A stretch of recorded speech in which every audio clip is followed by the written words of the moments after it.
არსებობს ერთი მითიური ნივთი, რომლის გარშემოც დღემდე ბრუნავს როგორც მითოლოგიური, ასევე მეცნიერულ-მისტიკური სპეკულაციები, ეს არის ოქროს საწმისი. ძველ ბერძნულ მითში ის წარმოადგენს ჯადოსნურ, ღვთაებრივ განძს, რომელიც კოლხეთში, დღევანდელი საქართველოს ტერიტორიაზე, ინახებოდა.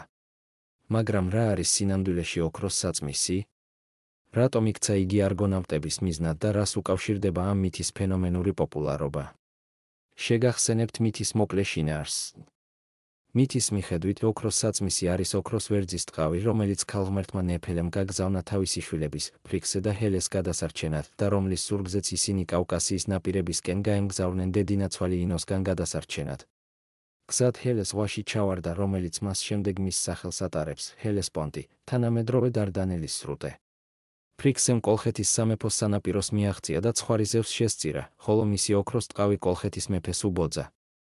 კოლხთა კეთილდღეობის გარანტი გახდა ოქროს საწმისი, რომელსაც არესის ტყეში დრაკონი დარაჯობდა. იასონის მისია და არგონავტების გზა.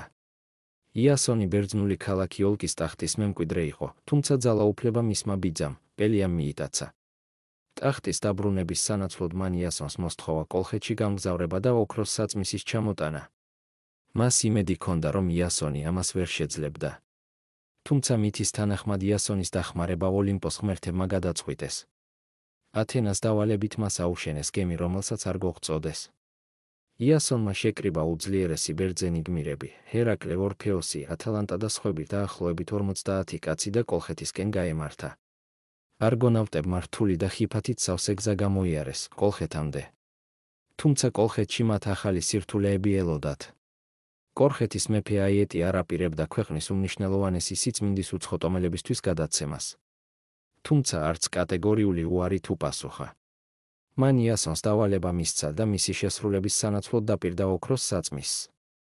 იასონს ცეცხლის მფრქვეველი ხარები უნდა მოეთვინიერებინა, მათი მეშვეობით მიწა დაებარა. და გველეშაპის კბილები დაეთესა. შემდგომ კი გველეშაპის კბილებიდან გაჩენილი მეომრები დაემარცხებინა.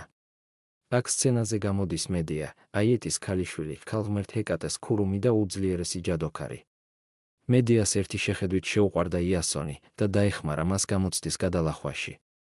მაგრამ აიეტმა ამის შემდეგ იასონი და მისი თანხლები პირები შეიპყრო და დილეგში გამოკეტა.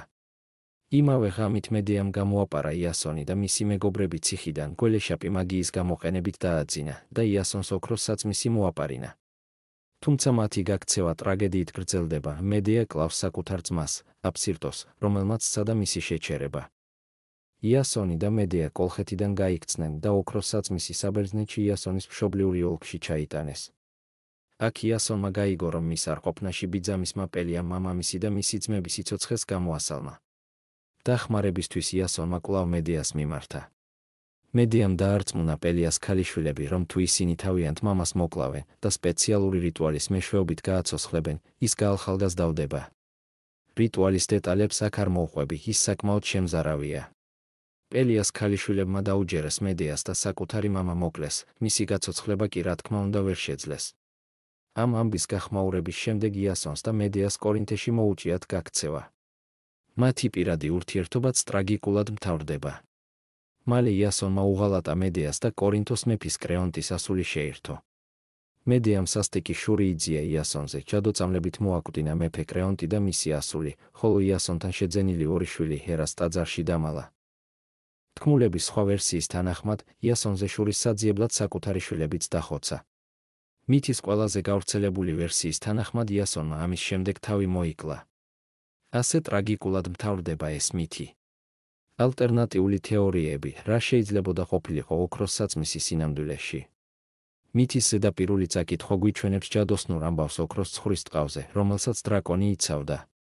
თუმცა ბოლო 10 წლეულების განმავლობაში ისტორიკოსებმა, არქეოლოგებმა და ანომალური ფენომენების მკვლევრებმა წამოაყენეს ჰიპოთეზები, რომ საწმისი შეიძლებოდა არ ყოფილიყო მხოლოდ სიმბოლური ან მითოლოგიური არტეფაქტი.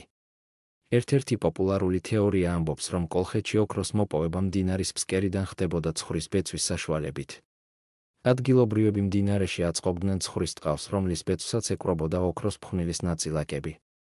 გამშრალი ტყავი კი ოქროსნარევი რჩებოდა, სწორედ ამას შეიძლება ეწოდოს ოქროს საწმისის სიტყვასიტყვით. მეორე ჰიპოთეზის თანახმად, არგონავტებმა კოლხეთიდან მოიპარეს სელის ნაჭრის დამზადების ტექნოლოგია.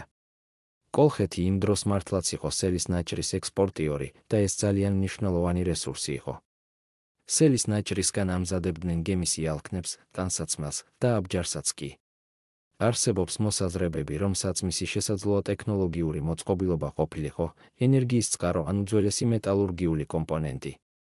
მითში ნახსენებით ცეცხლმფრქვეველი ხარების და დრაკონის კბილებიდან ამოსული მეომრების ზოგიერთ მკვლევარს აფიქრებინებს, რომ აღწერილია მექანიზმები ან ტექნოლოგიები, რომელთა წარმომავლობაც შესაძლოა არადედამიწურია. დაწერეთ კომენტარებში, რა შეიძლება ყოფილიყო ოქროს საწმისი თქვენი აზრით. თუ მოგეწონა ეს ვიდეო, გაუზიარე მეგობრებს. ასევე შეგიძლია გამოიწეროთ ჩვენი არხი, რათა არ გამოტოვო ახალი ვიდეოების გამოსვლა.